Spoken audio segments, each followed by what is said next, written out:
Hi there, this is Heather with Especially Paper. I'm going to show you how to upload an SVG file to Cricut Design Space and cut it. For this example, I'm using the Spider Mom paper flower template, which you can find at especiallypaper.com. I've already started a new project. Select the Upload option on the left nav. Click Upload Image and browse to locate the file on your computer. Remember to select the SVG version of the file. The DXF file is the same exact template saved in a different format to use with Silhouette Studio Basic Edition.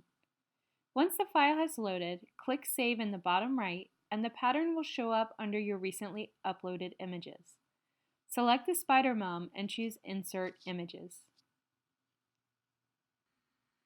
I prefer to move shapes to the upper left corner for better visibility.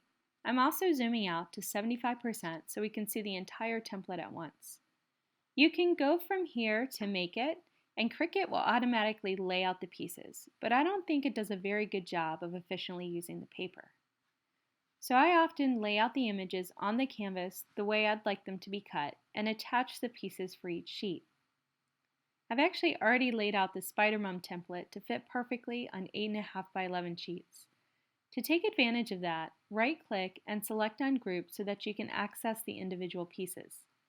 Select the first 3 strips for the flower, right-click, and select Attach. Do the same thing with the second set of 3 pieces, and then click Make It. Adjust the paper size to 8.5 by 11.